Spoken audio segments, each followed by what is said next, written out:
You are 500 meters underground at the end of shift, one hand closed around the pickaxe handle, and the plan that felt secure an hour ago is gone. The mind expected the ordinary return: clock out, ride up, wash the dust off, answer the messages waiting on your phone, go home. That expectation now tries to pass itself off as law.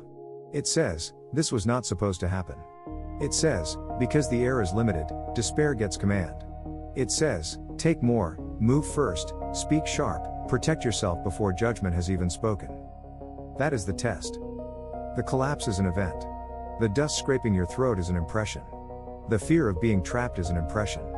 None of these has the authority to decide your character unless you hand it over by assent. Grip the pickaxe handle. Not as superstition. As attention. Before the next word, pause. Before the next movement, examine. The mind may not obey you. Time may not obey you. Rescue may not obey you. But your judgment has not been buried unless you abandon it. Accept the fact cleanly. Then govern the next action. The fact is already standing in front of you. You are trapped with limited oxygen. The shift has ended, but the mind has not released you. Dust is scraping the throat. The body wants air. The mind wants certainty. The old security of schedule, machinery, and routine has failed. That is the external condition. Now the boundary must be drawn. Not softly. Not later. Now. What is not yours? The tons of earth above you, the timing of rescue, the judgment of the men beside you, the choices they make under pressure, the speed of equipment, the quality of the first report sent up, the number of minutes already lost, and the fact that the collapse happened at all. These belong to circumstance. They may affect the scene. They do not govern your ruling faculty. What is yours? The judgment you make about this moment, the assent you give or refuse, the intention behind your next word, the attention you place on the pickaxe handle in your hand, and the next response you choose while the air is limited. This is not a small distinction. It is the whole field of freedom. The untrained mind looks at the mind and says, everything has power over me. Epictetus would have you answer more carefully. The event has power over the body's conditions. It does not have moral authority over the faculty that judges. The collapse can restrict movement. It cannot force greed into the will. Dust can scrape the throat. It cannot command despair to speak for you. Limited oxygen can make the situation urgent. It cannot make panic wise. Urgency is a condition. Panic is a judgment added to the condition. That judgment is where the work begins. The mind wants to smuggle in a false conclusion. It says, because this is dangerous, I am permitted to surrender judgment. It says, because air matters, I can let oxygen greed decide the next act. It says, because the outcome is uncertain, my character is also uncertain. None of these statements is fact. They are claims. And claims must be examined before they are obeyed. A man can be buried in external trouble and still keep order in the place that belongs to him. That does not mean the trouble is minor. It means the trouble is not sovereign. There is a difference. Reality acceptance begins by refusing to argue with the fact. You do not waste attention on the sentence, this should not be happening. Maybe it should not. Maybe someone failed. Maybe a warning was missed. Maybe the mind had a weakness no one saw. Those may become questions later. They are not the first work of the ruling faculty now. The first work is contact with reality. This is the situation. This is the air. This is the dust. This is the handle in your grip. This is the next word available to you. That clean contact is not resignation. It is discipline. Resignation drops the will and lets the scene decide. Acceptance sees the scene without lying, then asks what conduct still belongs to you. Can you choose not to waste breath on accusation? That is yours. Can you choose not to let despair become instruction? That is yours. Can you choose to speak with order, to listen when another miner reports what he sees, to hold attention steady when the throat wants to make every thought smaller? That is yours. Can you guarantee rescue? No. Can you guarantee calm in every other person? No. Can you guarantee that your reputation, your image, your story above ground will be understood correctly? No. Then do not build your freedom on those things. False security taught you to trust the schedule. The shift ends, the cage rises, daylight returns, and life resumes. That security was useful, but it was never final. The Stoic correction is not to distrust every plan. It is to know where security truly rests. Not in the plan holding. In judgment trained for the plan failing. The pickaxe handle is not a rescue by itself. It is a boundary in the hand. It tells attention where to stand. When the mind rushes outward toward timing, blame, fear, and other men's reactions, the handle brings it back to what can still be governed. Here is the event, trapped with limited oxygen. Here is the impression, this threatens everything. Here is the boundary, it may threaten the body's condition, but it does not get automatic authority over your assent. The mind can narrow the space. Do not let it narrow the soul's command. The air may be counted. Your judgment must not be spent carelessly. The outcome is not yours. The next governed response is. That is the boundary has been drawn. Now the mind must be watched at the exact place where it tries to cross that boundary. The event is not subtle. You are trapped underground at shift end. The air is limited. Dust scrapes the throat. The pickaxe handle sits in your grip. A man beside you may be breathing too fast. Another may be silent. The dark does not explain itself. The body receives all of this before philosophy has a chance to speak. That first contact is the impression. An impression is what appears to the mind. It arrives quickly. It says, this is urgent. It says, this is dangerous. It says, you may not get out. In a mind collapse, some of that impression has contact with fact. The situation is serious. The air does matter. The dust does make the throat demand attention. But an impression is not yet a command. That is the part a man forgets under pressure. He thinks the first appearance has already become the truth. He thinks the first pressure in the chest is wisdom. He thinks the first surge of despair has authority because it arrived with force. Force is not authority. The impression says, limited oxygen. The judgment adds, therefore I must grasp, compete, panic, accuse, or obey despair. The impression says, dust is scraping my throat. The judgment adds, therefore the throat gets to rule the mind. The impression says, we are trapped. The judgment adds, therefore my worth, my conduct, and my response are now in the hands of this collapse. That added meaning is the danger to judgment. The mind has already collapsed. Do not let the ruling faculty collapse after it. Epictetus would not ask you to pretend the external condition is easy. He would ask whether you have confused the condition with your own faculty of choice. There is the fact, and then there is the meaning your mind fastens onto the fact. Between those two, there is a place to stand. That place is assent. Assent is the inner yes. It may be quiet. It may happen faster than speech. It is the moment the mind says, this impression is not only appearing to me, I will treat it as law. Once assent is given, action follows. The voice sharpens. The breath becomes wasteful. The hand moves without order. The next man becomes a rival instead of a fellow worker under the same fact. Despair becomes instruction. That is the trap. The trap is not simply fear. Fear may appear. The trap is agreeing too quickly that fear is fit to govern. The trap is not simply wanting air. The body needs air. The trap is letting oxygen greed define what kind of man you will be while air is limited. The trap is not simply recognizing danger. The trap is giving danger permission to write your character. So test the impression before you obey it. Feel the pickaxe handle. Let it interrupt the false speed of the mind. Its rough surface does not solve the collapse. It does something smaller and more important for judgment. It gives attention a place to return. It asks a hard question. What exactly am I agreeing to right now? You are not asked to deny the dust.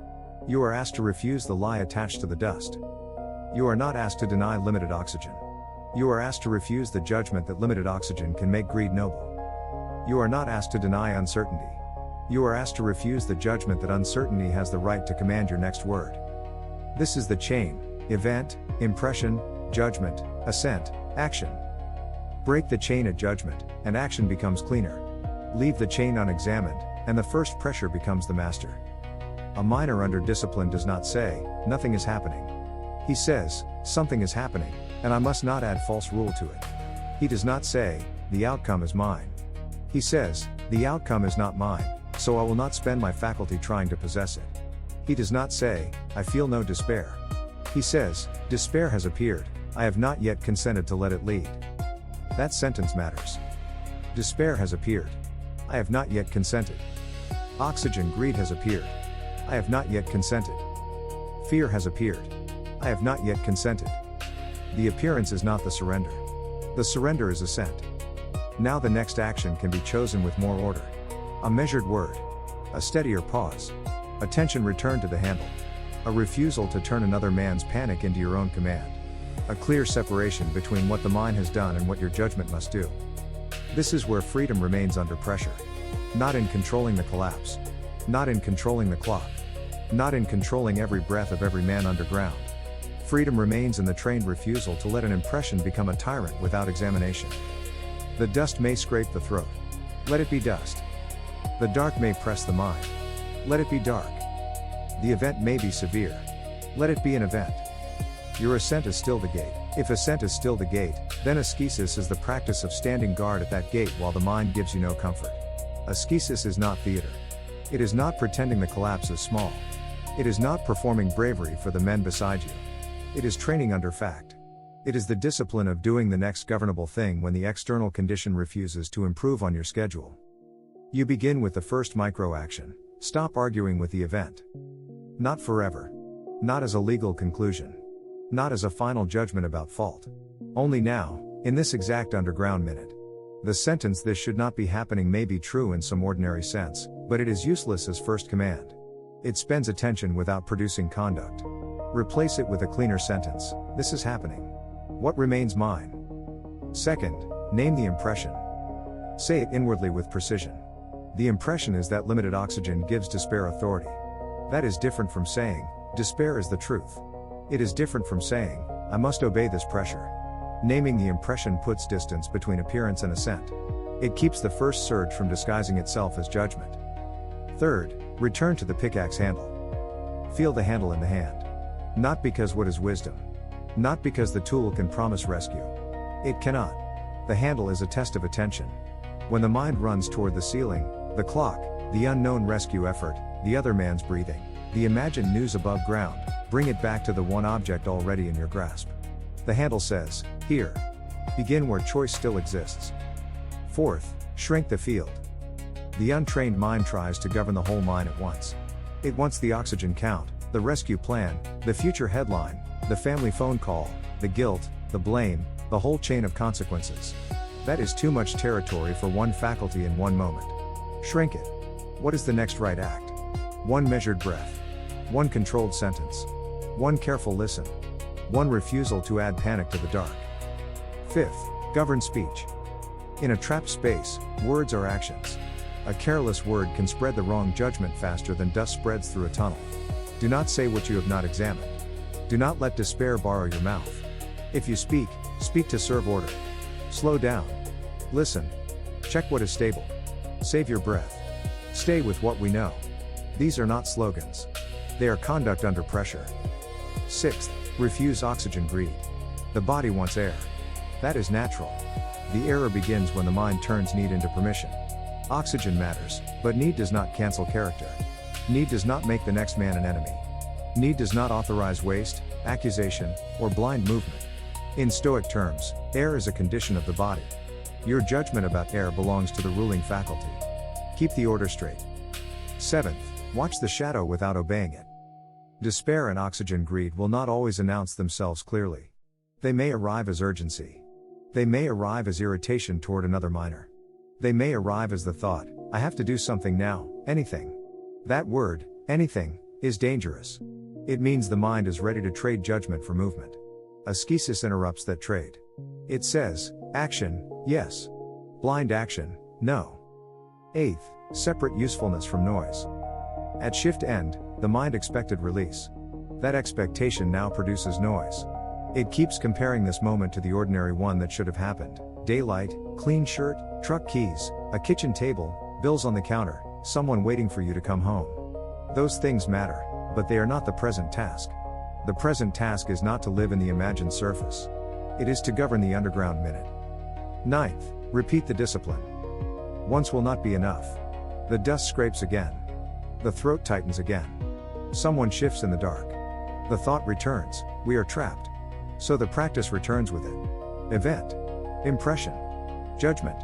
Assent. Action. Again. Not as a chant. As training.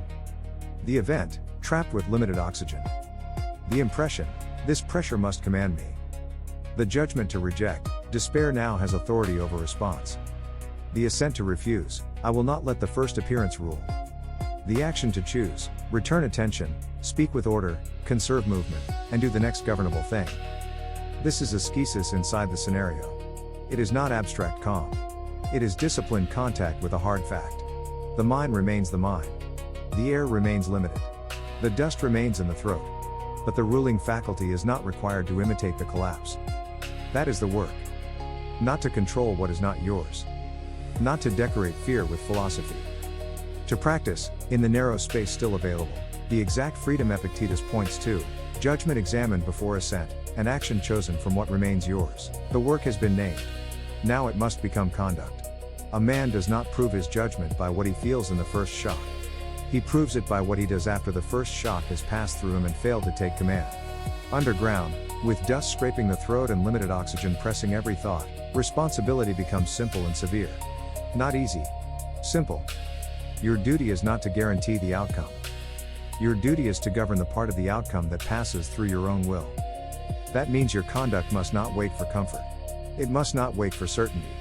It must not wait until rescue is heard, until the air feels better, until every other miner is steady, until the mind feels ready to be disciplined. If discipline depends on better conditions, it is not discipline. It is a preference wearing the name of virtue. You are a miner. Your work has always included attention. A careless hand underground can make a hard place harder. A careless word can do the same. The pickaxe handle in your grip reminds you of that. Tools do not forgive fantasy. Neither does pressure. You either use the tool rightly, or you add disorder. You either use the mind rightly, or you add disorder thereto.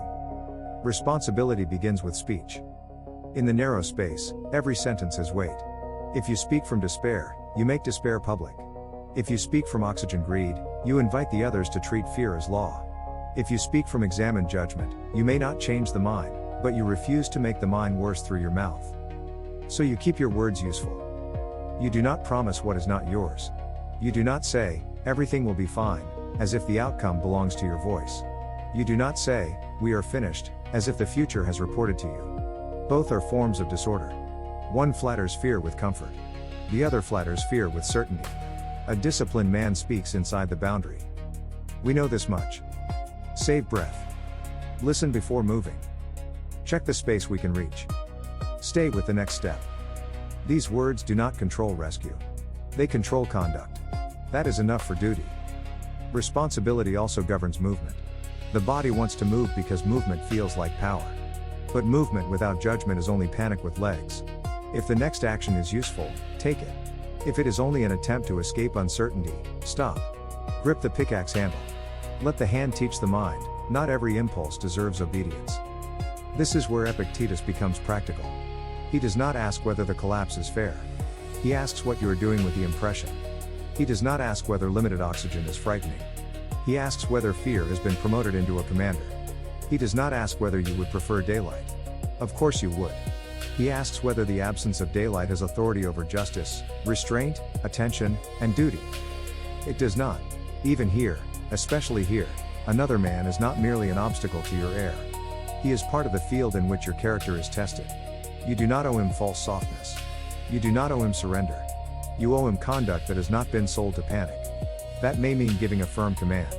It may mean refusing a foolish movement. It may mean listening when he sees something you do not. It may mean holding silence when silence preserves order better than speech. Duty is not dramatic. It is exact. The false judgment says, because the situation is severe, my responsibility has been reduced to survival alone. That sounds reasonable when dust is in the throat. But it is incomplete. Survival matters. Yet the Stoic does not define survival as the right to abandon the ruling faculty. To live as a man is not only to keep the body in motion. It is to keep choice under law. The law is not the mind's law. The law is not despair's law. The law is the standard you can still choose, truthful, steady, attentive, fair. If blame appears in the mind, examine it. If anger at the company, the foreman, the warning signs, the equipment, or the timing rises up, do not pretend it is wisdom because it has energy. There may be facts to face later. There may be accountability above ground. But underground, at this minute, blame is useful only if it directs a governable action. If it only burns oxygen and attention, it is theft from duty. Your responsibility is to refuse that theft. The same is true of image. The title of this test is not image. No one above ground can see your face in the dark. No camera records whether your jaw looked brave. Reputation has no clean jurisdiction here. Character does. The question is not how this moment will look if told later. The question is what you give assent to while no audience can reward you for restraint. That is why duty under pressure is so pure. It has fewer decorations. No applause. No clean uniform. No speech prepared for the surface. Just a trapped space, limited oxygen, dust in the throat, a pickaxe handle in the hand, and the next choice. Do not make responsibility heavier than it is. That is another error. You are not responsible for the collapse. You are not responsible for the speed of rescue. You are not responsible for making every man fearless. You are responsible for not letting your own fear become another hazard. That is enough. Hard enough. Noble enough. So act where action belongs. Conserve breath. Govern speech. Refuse useless blame. Attend to what is near. Help without performance. Correct without cruelty. Wait without surrendering judgment. Move only when movement serves reason. And when despair appears again, do not treat its return as failure. Treat it as another impression asking for assent. The mind may still be closed around you.